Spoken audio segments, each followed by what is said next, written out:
Allah says, don't even go near fornication, adultery, az-zina. Don't even go near it. He doesn't say, la tazinu, don't do adultery, don't commit adultery. He says, don't go near it. In other words, there's the act itself, and then there is a series of smaller acts that lead to it. It's got a perimeter around it, and you can't even go close to it. One has to understand the language of the Qur'an and the sensitivity in which it deals with this subject to appreciate the wisdom of Allah Azza wa Jal and how He's counseling us in dealing with this problem.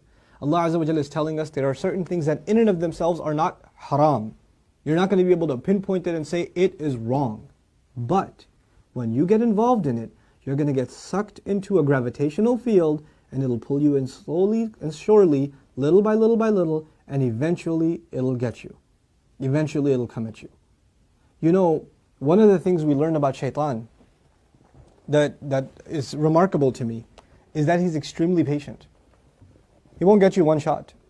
He'll come at you and he will put a little bit and a little bit and a little bit and a little bit until he destroys your character. He won't come and make you do the wrong thing right away. You know, even in the story of Adam alayhi salam and Hawa, inshallah one day we'll do that story and some of the wisdoms from that story in the Qur'an.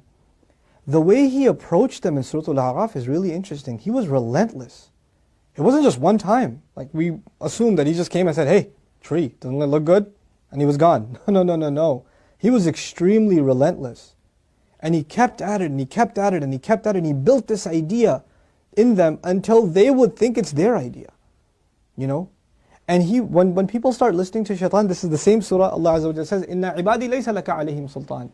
My slaves, you're not going to have any authority over them. In other words, people who really submit to Allah, He will not have authority over them. But others, الشَّيْطَانُ يَعِدُكُمُ الْفَقْرَ وَيَأْمُرُكُمْ بِالْفَحْشَاءِ Surah Al-Baqarah. He will command you to do shamelessness. In other words, when you listen to him a little bit, you've granted him a little bit of power.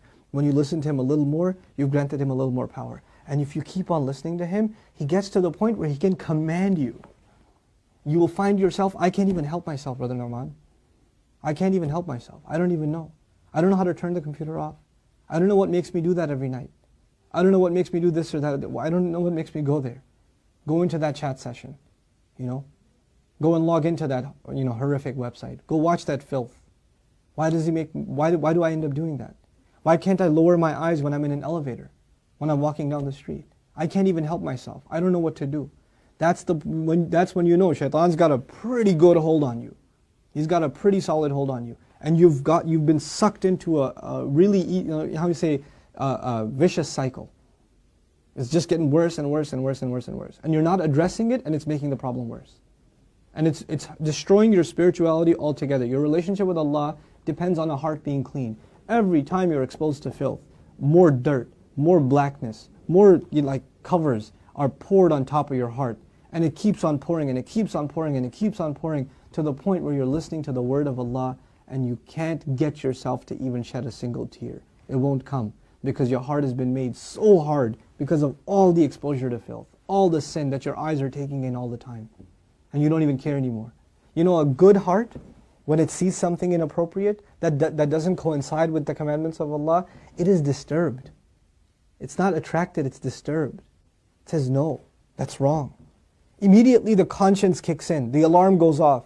But when you're at the point, when you're by yourself and you feel no guilt doing it, you just don't feel anything. You don't feel that it's wrong. The only thing before you stare at a sister, you look around like, is anybody else watching? And then you take a good look. That means the fear of Allah is completely gone. The only fear you have is that of the seen. There is no more fear of the unseen.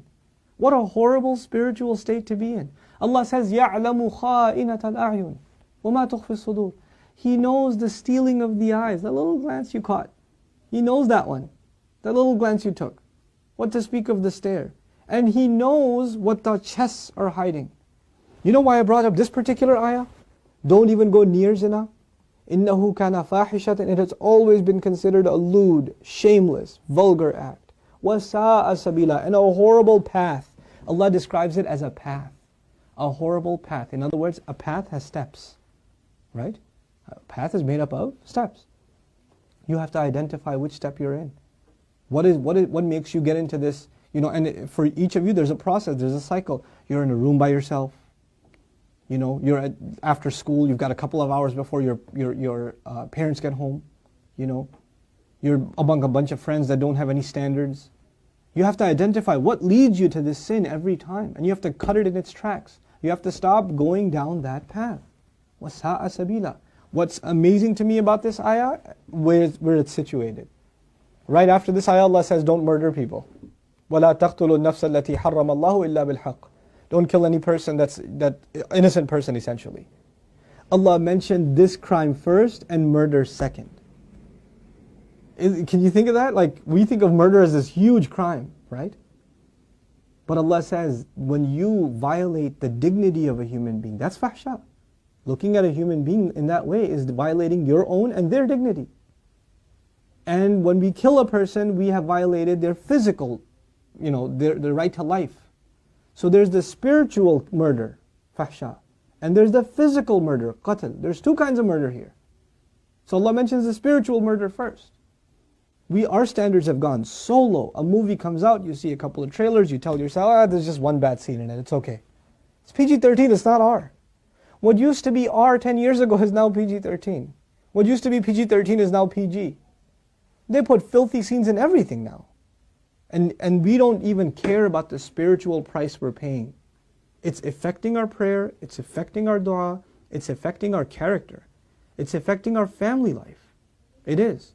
And we don't care. We just think, hey, that's life, bro, come on, live in the times. It's alright. That's just what it is now. What can you do? So many of you don't care what kinds of pictures you put up of yourselves on your Facebook pages.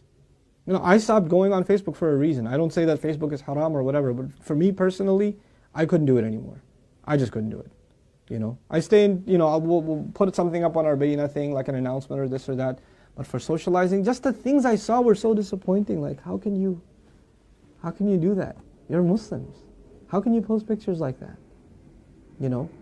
Have dignity for yourself. Have dignity for your family.